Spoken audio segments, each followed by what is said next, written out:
Seventh Standard Mathematics, Term 1, Chapter 1, Exercise 1.3, Question number 6. During summer, the level of the water in a pond decreases by 2 inches every week due to evaporation. What is the change in the level of the water over a period of 6 weeks? So, பாருங்க இப்போ ஒரு குளத்தோடைய level பார்த்தீங்கன்னா ஒவ்வொரு வாரத்துக்கு summer டைப்பில் ஒவ்வொரு வாரத்துக்கு 2 inches வச்சு குறைஞ்சிட்டே வருது. ஆக்சுவலாக ஒரு குறிப்பிட்ட இன்ச்சஸில் இருந்திருக்கும் ஃபஸ்ட்டு. ஸோ குறிப்பிட்ட இன்ச்சஸ்லேருந்து 2 கம்மி ஆகிட்டே வருது. ஒவ்வொரு வாரத்துக்கு 2 இன்ச்சஸாக கம்மி ஆகிட்டே வருது. So summer காலத்தினால. ஸோ அப்படின்னா 6 வாரத்துக்கு பிறகு எவ்வளோ சேஞ்ச் ஆகிருக்கணும், அதாவது லெவல் ஆஃப் வாட்டர் எவ்வளோ சேஞ்ச் ஆகிருக்கணும்னு கேட்டுறாங்க. ஸோ ரொம்ப சிம்பிள்.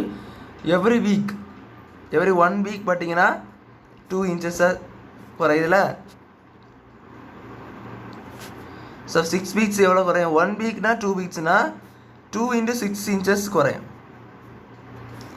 ஸோ 2 × 6 இன்ச்சஸ், அதாவது 2 6 வாரத்துக்கு. ஸோ 2 × 1த்துக்குனா இது 2 இன்ச்சஸ் தான் குறையும். இப்போ 2வது வாரத்துக்குள்ளே 4 2 4 குறைஞ்சிரும். அதுக்கப்புறம் 2 6 குறைஞ்சிரும் 3வது வாரத்தில்.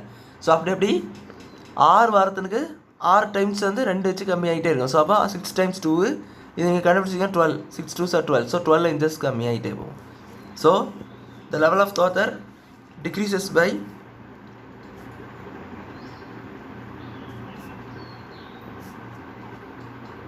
level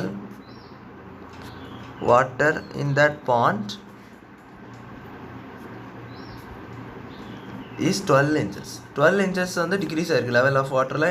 அந்த பாண்டில் லெவல் ஆஃப் வாட்டர் டிக்ரீஸ் ஆன பாயிண்ட் எவ்வளோ பார்த்தீங்கன்னா 12 inches in 6 weeks அப்படின்னு சொல்லி நீங்கள் சம்மா முடிச்சிட வேண்டியது தான். ஸோ அவ்வளோதான் அந்த சம் பிடிச்சிக்கணும்னு நினைக்கிறேன். தேங்க்யூ.